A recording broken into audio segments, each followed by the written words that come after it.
Hello दोस्तों, SSC MTS की भर्ती आ गई है और इस बार के भर्ती में बहुत बड़ा बदलाव हुआ है। तो चलिए देख लीजिए क्या कुछ बदलाव हुआ है।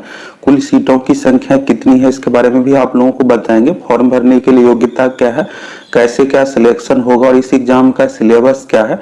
इस बार जो पोस्ट जोड़ा गया है, दो तरह का पोस्ट जोड़ा गया। एक है एमटीएस। एमटीएस का तो पहले से ही पोस्ट रहता था, पिछली बार भी जब भी भर्ती दिया जाता था तो एमटीएस मल्टीटास्किंग स्टाफ का पोस्ट रहता था। और एक नया पोस्ट जोड़ा गया हवलदार का, सीबीआईसी एंड सीबीएन। सीबीआईसी यहाँ पर डिपार्टमेंट का नाम है, कस्टम डिपार्टमेंट, और central bureau of narcotics department. तो दो डिपार्टमेंट से यहाँ पर हवलदार का भी पोस्ट जोड़ा गया और ये इसका भी सीट अलग से है। तो आप लोगों को पोस्ट प्रिफरेंस में कौन सा पोस्ट पहले रखना है इसके बारे में भी आप लोगों को बताएंगे। और हवलदार का जो पोस्ट है इसके लिए फिजिकल हाइट का क्या कुछ कंडीशन है, चलिए अच्छे तरीके से देख लीजिए, समझ लीजिए। और इसमें सैलरी कितना क्या मिलेगा इसके बारे में भी आप लोगों को बताएंगे। तो यहाँ पर सबसे पहले यहाँ पर इंपॉर्टेंट डेट है, फॉर्म भरने का जो डेट है 22 मार्च से लेकर 30 अप्रैल तक, यानी यहाँ पर 1 महीने 10 दिन टाइम दिया गया आपको फॉर्म भरने के लिए। तो लास्ट डेट से पहले आप फॉर्म फिलअप कर लीजिएगा। लास्ट समय में वेबसाइट सही तरीके से काम नहीं करता है। और पेमेंट करने का जो डेट है, ऑनलाइन पेमेंट आप 2 मई तक कर सकते हैं, चलान के माध्यम से, बैंक के माध्यम से 3 मई तक। और इसके बाद यहाँ पर देखिएगा, फॉर्म में अगर किसी प्रकार का मिस्टेक हो जाता है 5 मई से लेकर 9 मई तक आप फॉर्म में करेक्शन भी कर सकते हैं। और इसके लिए कितना पेमेंट करना पड़ेगा आगे बताएंगे आप लोगों को। और एग्जाम कब लिया जाएगा, तो जुलाई के फर्स्ट वीक से एग्जाम शुरू होगा। यहाँ पर देखिएगा सीबीटी 1 एग्जाम तो ऑनलाइन एग्जाम ही होगा। जुलाई 2022 अभी डेट नहीं है, तो जुलाई के फर्स्ट वीक से शुरू होगा। आपके पास यहाँ पर सीमित समय, लगभग 4 महीने समय है, तो अच्छे तरीके से तैयारी कर लीजिए और इस बार आपका सिलेक्शन बिल्कुल हो जाएगा, क्योंकि सीटों की संख्या बहुत अधिक है पिछली बार के कंपेयर में। अगर सीट अधिक रहेगा तो कट ऑफ कम जाएगा, अधिक स्टूडेंट का सिलेक्शन होगा। इसके बाद पेपर सेकेंड डिस्क्रिप्टिव एग्जाम भी होता है, ये क्या है आगे आप लोगों को बताएंगे। और जब पेपर सीबीटी 1 पेपर फर्स्ट होता है, इसके बाद कुछ दिनों में रिजल्ट दिया जाता है, इसके बाद डिस्क्रिप्टिव एग्जाम लिया जाता है। तो इसी के बारे में कि बाद में आपको सूचित किया जाएगा। और पोस्ट के बारे में देखिएगा तो मल्टीटास्किंग स्टाफ नॉन टेक्निकल का पोस्ट लेवल 1 के अंतर्गत है। यह जो जॉब है सेंट्रल गवर्नमेंट का जॉब है। अगर आप किसी भी स्टेट से हैं तो बिल्कुल फॉर्म को फिलअप कर सकते हैं। आरक्षण का लाभ आपको केंद्र सरकार के अकॉर्डिंग मिलेगा। इसके बाद यहाँ पर दूसरा पोस्ट है हवलदार का पोस्ट है, यह भी लेवल 1 का ही पोस्ट है 7th पे कमीशन के अकॉर्डिंग। और डिपार्टमेंट का नाम यहाँ पर देखिएगा, एक कस्टम डिपार्टमेंट है, central board of indirect tax and custom CBIC का है। और दूसरा है central bureau of narcotics, narcotics department के अंतर्गत है और under department of revenue ministry of finance के अंतर्गत। तो यहाँ से आपको समझ में आ गया कि कौन कौन से डिपार्टमेंट का पोस्ट है। एक एमटीएस का है, तो भारत सरकार के अंतर्गत जितने भी विभाग है, चाहे इनकम टैक्स डिपार्टमेंट हो या और जो भी सीबीआई, सभी डिपार्टमेंट में एमटीएस का पोस्ट का भर्ती यहाँ पर दिया जाता है। तो ये तो पहले से ही दिया जा रहा है, इस बार एक हवलदार का भी पोस्ट नया जोड़ा गया और इसके लिए फिजिकल का भी कंडीशन रखा गया है। ताकि फिजिकल के बारे में आप लोगों को बताएंगे। और 2 डिपार्टमेंट से हवलदार का पोस्ट दिया गया, एक है कस्टम डिपार्टमेंट और दूसरा है नारकोटिक्स डिपार्टमेंट। अब यहाँ पर वैकेंसी के बारे में देख लीजिए। तो जब भी एसएससी की वैकेंसी दी जाती है, चाहे सीएचएसएल हो या सीजीएल हो, एमटीएस का हो, जब नोटिफिकेशन जारी किया जाता है तो उसमें पोस्ट के बारे में नहीं बताया जाता, पोस्ट के बारे में बाद में बताया जाता है। क्योंकि अभी सभी विभाग से वैकेंसी का डिटेल्स नहीं आता है, इसलिए यहाँ पर विज्ञापन समय पर पब्लिश कर दिया जाता है, तब तक फॉर्म भरवाया जाता है, एग्जाम लिया जाता है और पेपर फर्स्ट का रिजल्ट आएगा उससे पहले कुछ दिन पहले टोटल वैकेंसी डिक्लेयर किया जाता है। तो यहाँ पर एमटीएस का देखिएगा तो विल भी यहाँ पर बाद में इसे सूचित किया जाएगा। और हवलदार का टोटल पोस्ट देखिएगा तो 3603 है, तो यहाँ पर 3603। और एमटीएस का भी पिछली बार का आप देखिएगा तो 2018 में 2019 में अच्छा खासा पोस्ट रहता था, लगभग 7 से 8 हजार। इस बार भी 7 से 8 हजार रहने का अनुमान है। और ये 7 से 8 हजार अगर रहता है और 3603 यहाँ पर एक्स्ट्रा हो गया, तो यानी 10 से 11 हजार के लगभग इस बार पोस्ट रहने वाला है। तो इसलिए आप लोग अच्छे तरीके से तैयारी कर लीजिए। और जितना अधिक सीट रहेगा उसी अकॉर्डिंग कट ऑफ भी जाता है, कट ऑफ कम जाएगा और अधिक स्टूडेंट का सिलेक्शन होगा। तो इस बार आप लोगों के लिए बहुत ही बेस्ट ऑप्शन है। और यहाँ पर हवलदार का जो पोस्ट है, इस हवलदार पोस्ट के लिए फिजिकल टफ नहीं है, बहुत ही आसान है, हाइट भी बहुत ही कम मांगा गया है। आगे बताएंगे आप लोगों को इसके बारे में। और रिजर्वेशन का लाभ, तो यहाँ पर सेंट्रल गवर्नमेंट के अंतर्गत आपको रिजर्वेशन का लाभ मिलेगा। ओबीसी से आते हैं तो ओबीसी, ईडब्ल्यूएस, एससी, एसटी जिस भी कैटेगरी से आते हैं यहाँ पर आरक्षण का लाभ आप ले सकते हैं। दिव्यांग अभ्यर्थियों के लिए यहाँ पर है कैटेगरी, देख सकते हैं अपना दिव्यांग का। और यहाँ पर देख लीजिए, और मेन चीज है यहाँ पर राष्ट्रीयता, तो अगर आप भारत के नागरिक है तो फॉर्म फिलअप कर सकते हैं, और भी यहाँ पर कुछ कंडीशन दिया गया है। अब एज के बारे में अच्छे से समझ लीजिए। एज जो काउंट किया जा रहा है 1 जनवरी 2022 से, 1 जनवरी 2022 से काउंट किया जा रहा है, और आपका न्यूनतम एज जो होना चाहिए 1 जनवरी 2022 तक 18 होना चाहिए। अधिकतम की बात करें तो यहाँ पर 18 से 25 और 18 से 27 एमटीएस में 2 तरह का भर्ती दिया हुआ रहता है। 18 से 25 एज ईयर में अधिक वैकेंसी रहता है, और 18 से 27 एज ईयर कैटेगरी में कम वैकेंसी रहता है। तो अगर आपका अधिकतम उम्र 27 साल तक और जनरल कैटेगरी से आते हैं तो फॉर्म फिलअप कर सकते हैं। ओबीसी में आपको 3 साल का छूट मिल जाएगा, यानी 30 साल तक हो गया। SC ST से आते हैं तो 5 साल का छूट, यानी 32 साल तक आप फॉर्म फिलअप कर सकते हैं। तो यहाँ से एज को लेकर क्लियर हो गया। 1 जनवरी 2022 तक न्यूनतम 18 होना चाहिए, और अधिकतम में आप जनरल कैटेगरी EWS से आते हैं तो उम्र में कोई छूट नहीं है, 27 साल। ओबीसी में 3 साल का छूट, यानी 30 साल तक फॉर्म भर पाइएगा। SC ST से आते हैं तो 32 साल। तो यहाँ से ये क्लियर हो गया। अब यहाँ पर देख लीजिए एज के बारे में। तो पहला यहाँ पर 18 से 25 का कंडीशन, और यहाँ से डेट ऑफ बर्थ के बारे में देख सकते हैं, और छूट भी आप ले सकते हैं। दूसरा 18 से 27 है, तो आपका डेट ऑफ बर्थ यहाँ पर 1 जनवरी 2004 से 2004 के बाद नहीं होना चाहिए, इससे पहले 2003 2002 ये सब होना चाहिए। और अधिकतम का यहाँ से आपको समझ में आ ही गया। अब चलिए यहाँ पर छूट के बारे में भी दिया हुआ है। SC ST में 5 साल मिलता है, ओबीसी में 3 साल मिलता है, दिव्यांग अभ्यर्थियों के लिए 10 साल है। इसी के बारे में यहाँ पर है, अलग अलग आप देख सकते हैं। एक सर्विसमैन का भी उम्र में छूट दिया जाता है। और मेन चीजें देख लीजिए जो आपके लिए जरूरी है यहाँ पर। अब यहाँ पर देखिएगा सर्टिफिकेट के बारे में है। तो सर्टिफिकेट जो होना चाहिए, जैसे कास्ट सर्टिफिकेट हो गया, ये सेंट्रल गवर्नमेंट के फॉर्मेट में होना चाहिए। और अभी आपको बना लेना है, जब आप वेरिफिकेशन के लिए जाइएगा तो उस समय ओबीसी का सर्टिफिकेट मांगा जाएगा। अब यहाँ पर और देखिएगा कुछ यहाँ पर और भी इम्पोर्टेंट चीजें हैं, जैसे स्क्रैब के बारे में है। तो जिस कैंडिडेट को देखने में प्रॉब्लम होता है, आप अपने साथ स्क्रैब ले जा सकते हैं, जिससे आपको क्वेश्चन मार्क जो भी है टिक आउट कर दे। इसके लिए इसी के बारे में यहाँ पर दिया हुआ है। और चीजें यहाँ पर देख लीजिए। स्क्रैप को यहाँ पर 1 घंटा में 20 मिनट का अधिक समय दिया जाएगा, इसी के बारे में दिया हुआ है। अब यहाँ पर क्वालिफिकेशन डिटेल्स देख लीजिए। तो क्वालिफिकेशन डिटेल्स जो मांगा जा रहा है 30 अप्रैल 2022 से मांगा जा रहा है, यानी 30 अप्रैल 2022 तक 10th पास होना चाहिए, यानी फॉर्म भरने की अंतिम तिथि तक आपके पास 10th का डिग्री होना चाहिए, और साथ में न्यूनतम एज 18 साल भी होना चाहिए। ये 2 कंडीशन है, तो बिल्कुल आप फॉर्म फिलअप कर सकते हो। और तीसरा कोई कंडीशन नहीं मांगा जा रहा है। इसी के बारे में फॉर्म भरने की अंतिम तिथि तक मैट्रिकुलेशन, यानी मैट्रिक लेवल की कोई भी डिग्री है तो आप फॉर्म फिलअप कर सकते हैं। बाकी यहाँ पर दिया हुआ जैसे डिस्टेंस मोड से डिग्री है, या फिर 10th लेवल की कोई भी डिग्री है, इसी के बारे में यहाँ पर दिया हुआ है। अब अप्लाई कैसे करना है, SSC का ऑफिशियल वेबसाइट पर आना है, और राइट साइड में आपको लॉगिन का ऑप्शन दिखेगा, रजिस्ट्रेशन का ऑप्शन दिखेगा। अगर आप पहले से कोई भी फॉर्म फिलअप किए, चाहे SSC GD हो गया, CHSL CGL, तो आपको दोबारा से रजिस्ट्रेशन करने की जरूरत नहीं है। जो पहले का रजिस्ट्रेशन नंबर है और पासवर्ड है उसी से लॉगिन करना है। अगर आप पहली बार फॉर्म फिलअप कर रहे हैं तो सबसे पहले आपको रजिस्ट्रेशन करना पड़ेगा। रजिस्ट्रेशन के समय बेसिक डिटेल्स जैसे नाम, father's name, date of birth, 10th का रोल नंबर, आधार कार्ड, ये सब आपको बेसिक डिटेल्स देना पड़ेगा। फिर आपको मोबाइल नंबर और ईमेल आईडी पर रजिस्ट्रेशन नंबर प्राप्त होगा, फिर उसी से लॉगिन करके आप फॉर्म फिलअप कर सकते हैं। फोटो के बारे में देख लीजिए। तो फोटो पे जो है इस बार डेट नहीं मांगा जा रहा है, पिछली बार से ही नहीं मांगा जा रहा है। तो डेट का इस बार कोई कंडीशन यहाँ पर देखिएगा तो 3 महीने से अधिक पुराना फोटो नहीं होना चाहिए, 20 से 50 KB के बीच में साइज होना चाहिए। इस बार डेट का कोई कंडीशन नहीं, यानी अगर आप फोटो पर डेट नहीं भी देते हैं तो बिल्कुल चल जाएगा।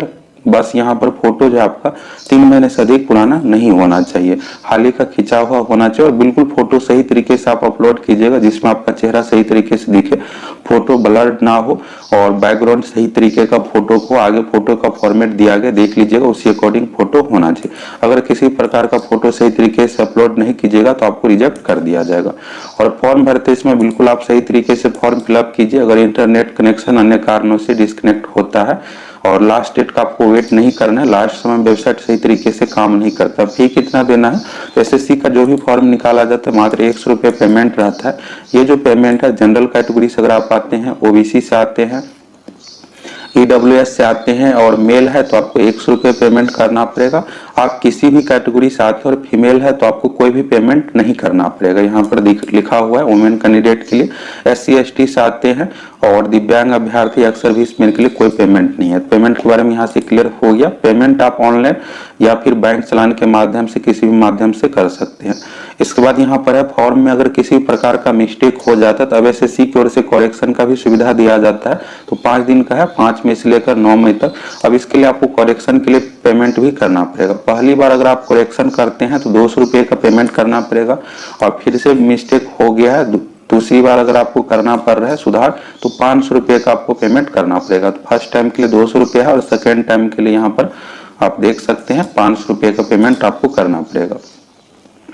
अब और चीजें यहाँ पर देख लीजिए, सेंटर ऑफ एग्जामिनेशन। तो आप अपनी पसंद के अनुसार भारत में कहीं भी सेंटर चूज कर सकते हैं। अब जिस रीजन में आप सेंटर चूज कीजिएगा उसी रीजन में आपको डॉक्यूमेंट वेरिफिकेशन के लिए जाना पड़ेगा, और साथ में डिस्क्रिप्टिव एग्जाम के लिए। अगर आप बिहार उत्तर प्रदेश से आते हैं और बिहार उत्तर प्रदेश में ही रहते हैं, अगर आप दिल्ली में नहीं रहते हैं, सेंट्रल रीजन सिलेक्ट कर लीजिए। अगर आप दिल्ली में रहकर तैयारी करते हैं तो आप नॉर्थ रीजन भी यानी न्यू दिल्ली भी सिलेक्ट कर सकते हैं, आपके पसंद के अकॉर्डिंग है। बस यहाँ पर डॉक्यूमेंट वेरिफिकेशन और डिस्क्रिप्टिव एग्जाम के लिए आपको उसी रीजन में जाना पड़ेगा। तो बिहार में 4 सेंटर है, भागलपुर, मुजफ्फरपुर, पटना, पूर्णिया। आप अपने पसंद के अनुसार कोई 3 सेंटर आप चूज कर सकते हो, और आपके पसंद के अनुसार यहाँ पर एग्जाम सेंटर दिया जाएगा। अगर बहुत अधिक कैंडिडेट रहता है तो उसी कंडीशन में दूसरे शहर में आपको एग्जाम के लिए भेज दिया जाएगा। तो यहाँ से आपको समझ में आ गया, और देख सकते हैं कि आप सभी राज्य एवं केंद्र शासित प्रदेश में सेंटर बनाया गया, इसी के बारे में यहाँ पर है। और आपके नजदीक में ही हो सकता है कि आपके जिला में सेंटर ना हो, लेकिन आपके राज्य में जरूर होगा, तो आप अपने नजदीकी शहर का सेंटर चूज कर सकते हैं। अब आगे चीज देख लीजिए, यहाँ पर स्कीम ऑफ एग्जामिनेशन। अब इसको अच्छे तरीके से समझ लीजिए। अब जो भी कैंडिडेट फॉर्म फिलअप कर रहे हैं, चाहे हवलदार पोस्ट के लिए या फिर एमटीएस पोस्ट के लिए, सभी कैंडिडेट का सबसे पहले पेपर फर्स्ट यानी ऑनलाइन सीबीटी एग्जाम होगा। इस एग्जाम में आपसे टोटल 100 क्वेश्चन पूछा जाएगा। लगभग आप 70 से 75 क्वेश्चन बना लीजिएगा तो आपका पेपर फर्स्ट में रिजल्ट हो जाएगा। अब जो भी कैंडिडेट पेपर फर्स्ट पास किए हैं, अब हवलदार पोस्ट वाले कैंडिडेट का फिजिकल होगा, साथ में डिस्क्रिप्टिव एग्जाम होगा, और जो एमटीएस कैंडिडेट है उसका फिजिकल नहीं होगा। सिर्फ यहाँ पर पेपर फर्स्ट पास करने के बाद डायरेक्ट यहाँ पर पेपर सेकंड यानी डिस्क्रिप्टिव एग्जाम होगा। हवलदार वाले कैंडिडेट के लिए सिर्फ है फिजिकल स्टैंडर्ड टेस्ट और फिजिकल एफिशिएंसी टेस्ट, आगे इसके बारे में बताया गया है। और पेपर सेकंड होगा। पेपर सेकंड में इस बार बदलाव कर दिया गया, ये 50 अंक का रहेगा, जिसमें से आपको एसे लेटर लिखना पड़ेगा, और 50 में से यहाँ पर मार्क्स मेरिट में नहीं जोड़ा जाएगा, सिर्फ ये क्वालिफाई है। अगर आप जनरल कैटेगरी से आते हैं तो 20 नंबर चाहिए, अगर आप ओबीसी या फिर एससी एसटी से आते हैं 17.5 नंबर कम से कम आना चाहिए 50 में से। ये सिर्फ क्वालिफाई है, इसका मार्क्स मेरिट में नहीं जोड़ा जाएगा। मेरिट जो आपका बनेगा पेपर फर्स्ट में जो 100 क्वेश्चन पूछा गया था इसी नॉर्मलाइज्ड मार्क्स के अकॉर्डिंग, और नॉर्मलाइजेशन में 5 से 7 नंबर बढ़ता भी है, तो लगभग 75 क्वेश्चन आप सही बना लीजिएगा, 75 से 78, तो फाइनली रूप से आपका किसी न किसी राज्य में सिलेक्शन हो ही जाएगा। तो इसी के बारे में यहाँ पर है। और यहाँ पर देखिए किस विषय से कितना क्वेश्चन पूछा जाएगा। तो पहला यहाँ पर जनरल इंग्लिश है, तो जनरल इंग्लिश से 25 क्वेश्चन है, 25 मार्क्स का, यानी एक क्वेश्चन जो है 1 मार्क्स का है, तो 25 क्वेश्चन पूछा जाएगा इंग्लिश से 25 मार्क्स का। इसके बाद जनरल इंटेलिजेंस एंड रीजनिंग, तो रीजनिंग से 25 क्वेश्चन है, 25 मार्क्स। न्यूमेरिकल एप्टीट्यूड यानी मैथ हो गया, मैथ से 25 क्वेश्चन। जनरल अवेयरनेस जीके हो गया 25 क्वेश्चन, 25 मार्क्स। इसके लिए आपको समय 1.5 घंटा 90 मिनट का दिया जाएगा। तो एमटीएस एग्जाम में समय अच्छा खासा रहता है, समय के कारण से आपको कोई भी दिक्कत नहीं होगा, लगभग 1.5 घंटे का समय है। और इसमें मैथ में जो एडवांस मैथ यानी त्रिकोणमिति ज्यामिति नहीं पूछा जाएगा, मैथ अरिथमेटिक अंकगणित ही पूछा जाता है। रीजनिंग में भी नॉर्मली क्वेश्चन रहता है, और सबसे आपको आसान क्वेश्चन इंग्लिश का देखने को मिलेगा। अगर आप इंग्लिश मीडियम से यानी सीबीएसई बोर्ड से पढ़े हुए, इंग्लिश मीडियम से तैयारी किए हुए, तो इंग्लिश में आप 25 में से बिना तैयारी का भी लगभग 20 क्वेश्चन बना लीजिएगा। अगर आप अच्छे तरीके से तैयारी कर लेते तो इंग्लिश में आप 25 में से 25 बना लीजिएगा। रीजनिंग और इंग्लिश आसान ही रहता है। मैथ में आपको अरिथमेटिक में कुछ क्वेश्चन हार्ड देखने को मिलेगा। जीके यहाँ पर अच्छे लेवल का क्वेश्चन पूछा जाता है, दिनों दिन जीके का लेवल बढ़ता ही जा रहा है, और इंग्लिश बहुत ही नॉर्मल पूछा जाता है। तो यहाँ पर समय 90 मिनट हो गया। और जो स्क्रैप कैंडिडेट होता है जिसको दिखने में प्रॉब्लम है, उसके लिए यहाँ पर अधिक समय 120 मिनट का दिया जाता है। एग्जाम में जो क्वेश्चन रहेगा, क्वेश्चन का 4 ऑप्शन दिया हुआ रहेगा, ऑब्जेक्टिव टाइप का क्वेश्चन रहेगा।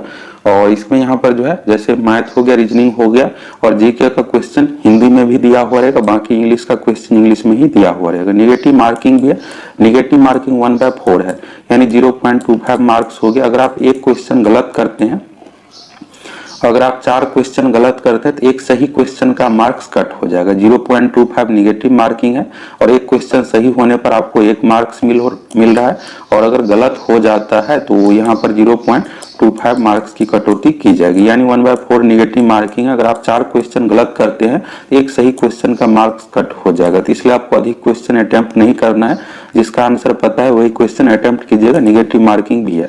अब यहाँ पर जो है एग्जाम मल्टीपल शिफ्ट में लिया जा रहा है, इसलिए नॉर्मलाइजेशन भी किया जाएगा और एग्जाम के बाद यहाँ पर आंसर की जारी किया जाएगा। अगर किसी प्रकार का त्रुटि है तो आप ऑब्जेक्शन कर सकते हैं, इसके लिए आपको 100 रुपये पेमेंट देना पड़ेगा। अब पेपर सेकंड डिस्क्रिप्टिव के बारे में देख लीजिए। इस बार बदलाव कर दिया गया। पहले क्या होता था कि डिस्क्रिप्टिव एग्जाम 50 अंक का होता था, जिसमें से आप अपने पसंद के अनुसार या तो ऐसे लिख सकते हैं या लेटर लिख सकते हैं। एक ही क्वेश्चन आपको जवाब देना था कॉपी में, लेकिन इस बार क्या किया गया कि 2 क्वेश्चन का आपको जवाब देना पड़ेगा। 25 + 25 है, यानी एक ऐसे भी लिखना पड़ेगा और लेटर भी लिखना पड़ेगा। इसमें क्वेश्चन अच्छा खासा दिया हुआ रहता है, टोटल 6 क्वेश्चन रहता है, 6 में से कोई एक क्वेश्चन लिखना रहता है। तो यहाँ पर ऐसे निबंध हो गया और लेटर एप्लीकेशन यहाँ पर दिया हुआ रहेगा। अब यहाँ पर ये भी डाउट होगा क्या इसे इंग्लिश में ही लिख सकते हैं, तो जरूरी नहीं है। यहाँ पर टोटल 23 भाषा में से किसी एक भाषा में आप लिख सकते हैं। आप अपने क्षेत्रीय भाषा में भी भारतीय संविधान के 8वीं अनुसूची में जिस भी भाषा का वर्णन है किसी एक भाषा में आप लिख सकते हैं। टोटल 22 हो गया भारतीय संविधान के 8वीं अनुसूची में, प्लस एक इंग्लिश हो गया। 23 में से किसी एक भाषा में लिख सकते हैं। इसके लिए आपको 45 मिनट का समय दिया जाएगा। पहले 30 मिनट दिया जाता था, एक ही क्वेश्चन लिखना रहता था। इस बार 2 क्वेश्चन लिखना पड़ेगा, इसलिए आपको 15 मिनट और अधिक 45 मिनट का समय दिया जा रहा है। तो यहाँ से आपको क्लियर हो गया डिस्क्रिप्टिव एग्जाम के बारे में। डिस्क्रिप्टिव एग्जाम जो होता है पेन एंड पेपर मोड में होता है। इसके लिए आपको कॉपी दिया जाएगा और जिस तरह से आप बोर्ड एग्जाम 10वीं 12वीं का देते हैं सेम उसी अकॉर्डिंग होगा। कॉपी पर आपको लिखना पड़ेगा। और यहाँ पर दिया हुआ लैंग्वेज के बारे में, तो भारतीय संविधान के 8वीं अनुसूची में 22 भाषा हो गया, +1 एक इंग्लिश। तो यहाँ पर किसी एक भाषा में आप लिख सकते हैं। और ये जो है सिर्फ क्वालिफाई है, इसका मार्क्स मेरिट में नहीं जोड़ा जाता। इसी के बारे में यहाँ पर दिया हुआ है।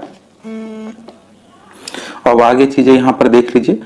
जो क्वेश्चन पेपर रहेगा डिस्क्रिप्टिव का, इस पे आपको नाम, रोल नंबर, ये सब बेसिक डिटेल्स नहीं लिखना है। इसी के बारे में यहाँ पर दिया हुआ, नहीं तो यूएफएम अनफेयर मींस कर दिया जाएगा, यानी आपको रिजेक्ट कर दिया जाएगा। आपका कॉपी चेक नहीं किया जाएगा और आपको जो कॉपी रहेगा उस पर रोल नंबर सही तरीके से फिलअप करना है। और इसके बाद thumb impression, left hand thumb impression, ये सब नहीं भूलना है। सिग्नेचर करना अगर आप भूल जाते हैं आपकी कॉपी को चेक नहीं किया जाएगा, 0 मार्क्स दिया जाता है। बिल्कुल भी आपको अंगूठा निशान नहीं भूलना है, साथ में रोल नंबर सही तरीके से लिखना है, सिग्नेचर भी करना नहीं भूलना। और जैसे लेटर ही लिखते हैं तो लेटर में अपना नाम, मोबाइल नंबर, एड्रेस, ये सब आपको रोल नंबर नहीं फिलअप करना। अंदर अगर आप फिलअप कर देते हैं तो यूएफएम लगा दिया जाएगा, यानी आपको रिजेक्ट कर दिया जाएगा। इसके बाद यहाँ पर है सिलेबस के बारे में। तो पेपर फर्स्ट के बारे में यहाँ पर देख लीजिए। इंग्लिश लैंग्वेज का दिया हुआ टॉपिक, तो यहाँ पर बिल्कुल बेसिक ग्रामर से ही क्वेश्चन पूछा जाता है, साथ में वोकैबुलरी से क्वेश्चन पूछा जाएगा। इसके बाद है यहाँ पर रीजनिंग के बारे में। तो रीजनिंग का सभी टॉपिक का नाम है, टॉपिक देख लीजिए। और रीजनिंग का आपको क्या करना है, खास करके प्रीवियस ईयर का एसएससी का जो भी परीक्षा लिया गया सभी परीक्षा के क्वेश्चन को अच्छे तरीके से आपको कंप्लीट कर लेना है। इसके बाद मैथ का देखिएगा, तो मैथ में यहाँ पर एडवांस मैथ यानी त्रिकोणमिति, ज्यामिति नहीं है और बाकी जो भी टॉपिक है इसी टॉपिक से संबंधित क्वेश्चन पूछा जाता है। अगर आप सभी चैनल पर नए हैं जरूर सब्सक्राइब करके जुड़ जाइए। हम आप लोगों को प्रीवियस ईयर का क्वेश्चन भी दिखाएंगे, कैसे क्या क्वेश्चन पूछा जाता है। और एसएससी एमटीएस संबंधित आप लोगों को बहुत सारा वीडियो मिलेगा। इसके बाद यहाँ पर जीके का है, तो जीके में आपको बिल्कुल अच्छे तरीके से तैयारी करना है। इसमें करंट अफेयर्स भी पूछा जाएगा साइंस से। और जीके सेक्शन में 4 सब्जेक्ट हो गए, history, polity, geography, economics. Previous year का अच्छे तरीके से आपको कंप्लीट करना है, उसी से आपका लगभग क्वेश्चन बन जाएगा। साथ में आप लुसेंट जीके का भी बुक पढ़ सकते हैं जीके के लिए। और करंट अफेयर्स को अच्छे से कंप्लीट कर लीजिए, 6 से 7 क्वेश्चन करंट अफेयर से रिलेटेड पूछा जाएगा। अब पेपर सेकंड के बारे में है, इसी के बारे में यहाँ पर देख सकते हैं। अब चलिए यहाँ पर फिजिकल टेस्ट के बारे में समझ लीजिए। ये जो फिजिकल टेस्ट है सिर्फ हवलदार पोस्ट के लिए है, एमटीएस पोस्ट के लिए कोई भी फिजिकल टेस्ट नहीं लिया जाएगा। एमटीएस पोस्ट में सिर्फ आप एग्जाम दीजिए, पेपर फर्स्ट का, पेपर सेकंड दीजिए। पेपर फर्स्ट में मार्क्स के अनुसार आपका मेरिट बनेगा। हवलदार पोस्ट में एक फिजिकल टेस्ट भी जोड़ दिया गया है, इसमें भी मेरिट आपका पेपर फर्स्ट में मार्क्स के आधार पर ही बनेगा। लेकिन फिजिकल बहुत ही आसान है, इसमें दौड़, गोला फेंक ये सब नहीं रखा गया। यहाँ पर वॉकिंग यानी पैदल चलना है 16 मीटर इन 15 मिनट। तो एक आदमी एवरेज जो है यहाँ पर देखिएगा तो बिल्कुल यहाँ पर सही दिया गया है, आसानी से आप पैदल चल सकते हैं। इसके लिए आपको कुछ खास प्रैक्टिस की जरूरत नहीं। एक एवरेज आदमी 1 किलोमीटर चलने में जो लगभग समय लगाता है 10 मिनट का, ये हो गया पुरुष के लिए। और यहाँ पर देखिएगा लगभग 1.5 किलोमीटर यानी 16 मीटर और 15 मिनट का समय दिया जा रहा है, यानी आप आसानी से चल लीजिएगा। यहीं पर फीमेल कैंडिडेट के लिए 1 किलोमीटर यानी 1000 मीटर 20 मिनट में आपको पैदल चलना। आप देख सकते हैं कितना अधिक समय दिया गया है। आप यहाँ पर 1 किलोमीटर जो है 12 से 13 मिनट में कंप्लीट कर लीजिएगा फीमेल कैंडिडेट के लिए। आपके लिए यहाँ पर समय एक्स्ट्रा ही हो जाएगा। इसके बाद देखिएगा साइकिलिंग के बारे में, यानी साइकिल चलाना है तो 8 किलोमीटर 30 मिनट में, आधा घंटा में। एक एवरेज की बात करें तो एक आदमी जो है यहाँ पर साइकिल में क्या है कि 1 घंटा में यानी 60 मिनट में लगभग 20 किलोमीटर साइकिल चलाते, ये एवरेज हो गया। किसी पर्सन के लिए हो सकता है कि अधिक हो और किसी के लिए कम भी हो सकता है। तो साइकिलिंग में यहाँ पर आधा घंटा में आपको 8 किलोमीटर साइकिल चलाना है। बिल्कुल आप आसानी से साइकिल चला लीजिएगा। यहीं पर फीमेल कैंडिडेट के लिए 3 किलोमीटर ही मात्र साइकिल चलाना है 25 मिनट में। तो यहाँ पर बिल्कुल समय पर्याप्त है, आप फिजिकल आसानी से पास कर लीजिएगा। वॉकिंग पैदल भी आसानी से चल लीजिएगा और साइकिल भी आप आसानी से चला लीजिएगा। अब यहाँ पर दिया हुआ है फीमेल कैंडिडेट के लिए कि यहाँ पर प्रेगनेंसी से संबंधित अगर 12 वीक से अधिक प्रेगनेंसी पाया जाता है तो उस कंडीशन में आपको टेम्पोररी अनफिट किया जाएगा, फिर बाद में यहाँ पर आपका फिजिकल लिया जाएगा। तो इसी के बारे में भी यहाँ पर दिया गया है। इसके बाद यहाँ पर देखिएगा फिजिकल स्टैंडर्ड टेस्ट, तो हाइट भी बहुत ही कम रखा गया है। हाइट जो है 157.5 सेंटीमीटर रखा गया है। और अगर आप गोरखा ये सब है और शेड्यूल ट्राइब है तो 5 सेंटीमीटर इसमें भी आपको छूट मिल जाएगा। इसके बाद पुरुष अभ्यर्थियों के लिए आप अगर यहाँ पर फेल भी होइएगा तो सिर्फ एक ही कंडीशन में, यहाँ पर चेस्ट में। इसके लिए आपको थोड़ा बहुत प्रैक्टिस करना पड़ेगा, बिना प्रैक्टिस का 5 सेंटीमीटर नहीं फुला पाइएगा।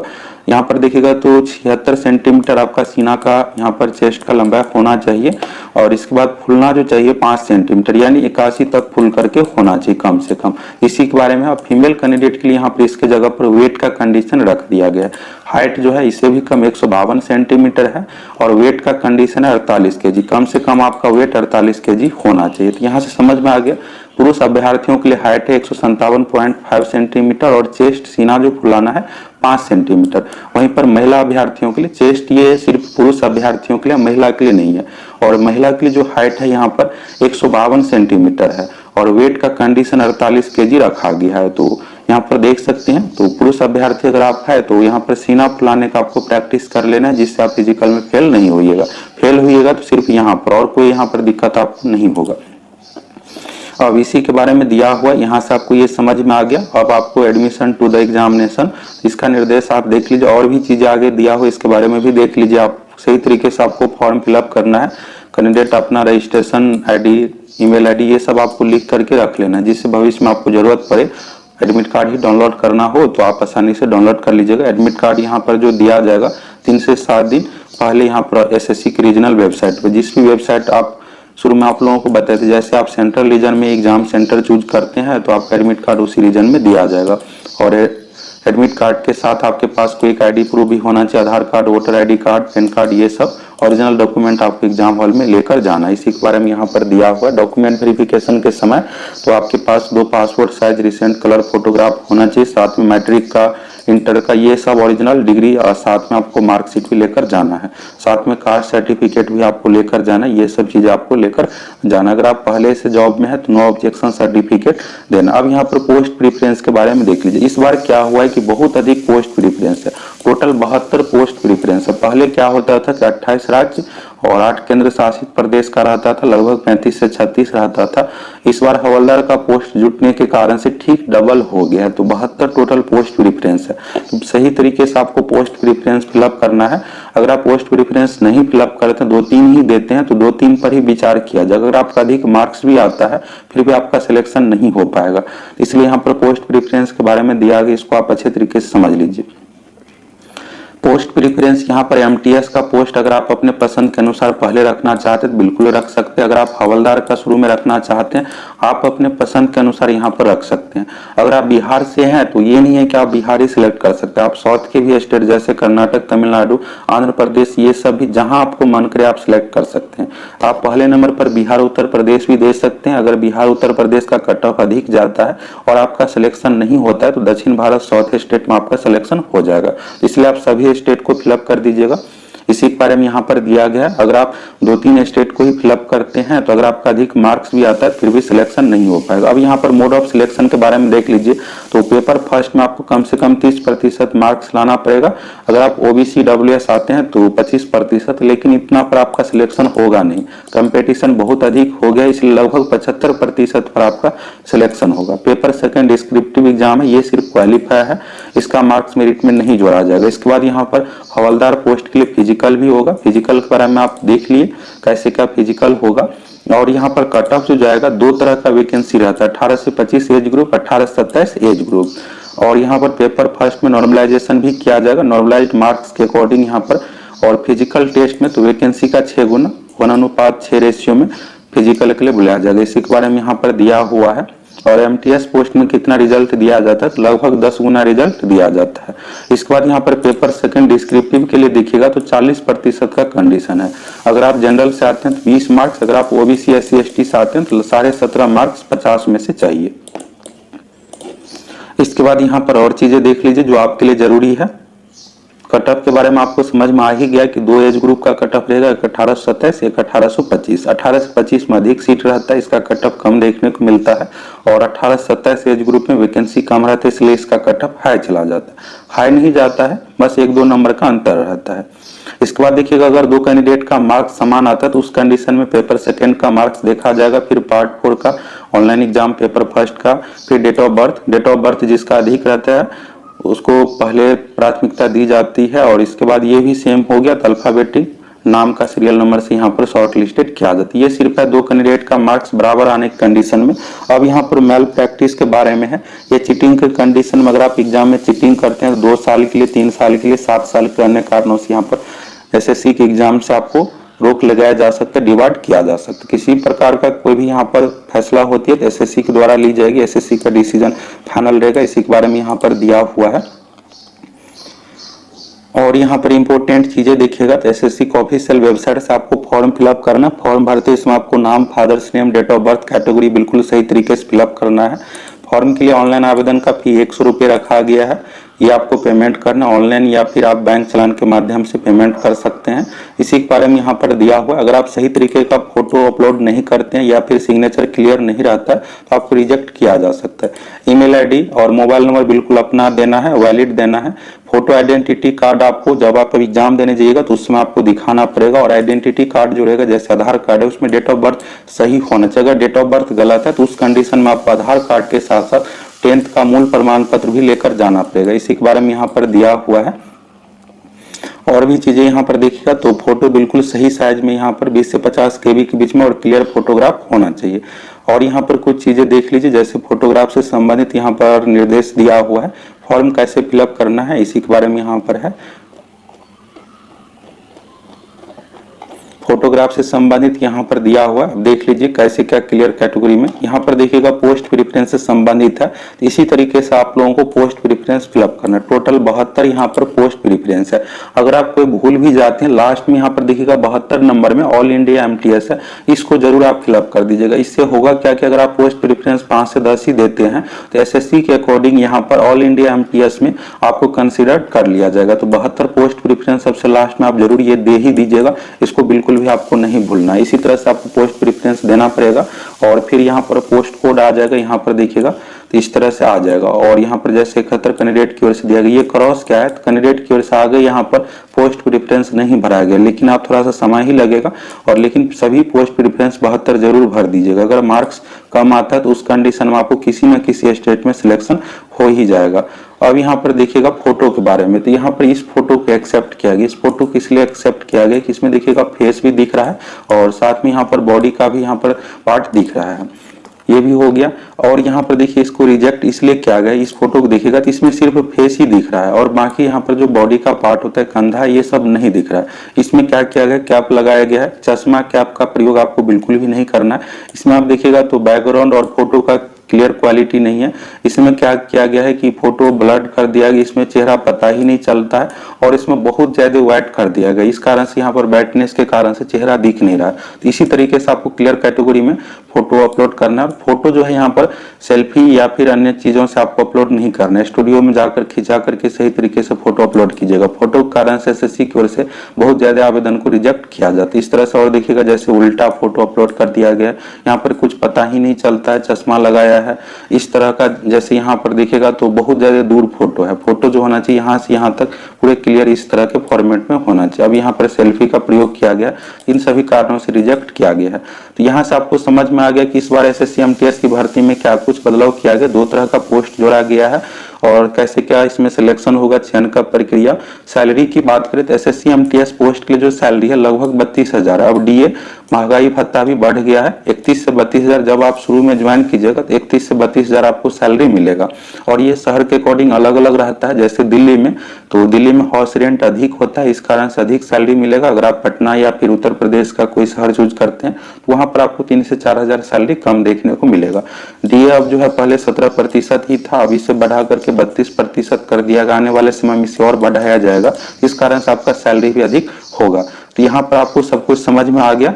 अगर आप सभी चैनल पर नए हैं तो जरूर सब्सक्राइब करके जुड़ जाइए। हम आप लोगों को एक और वीडियो प्रोवाइड करवाएंगे जॉब प्रोफाइल का, इसमें कौन सा पोस्ट बेस्ट है, नारकोटिक्स डिपार्टमेंट में जो हवलदार का पोस्ट है इसका क्या काम होता है, एमटीएस का क्या काम होता है।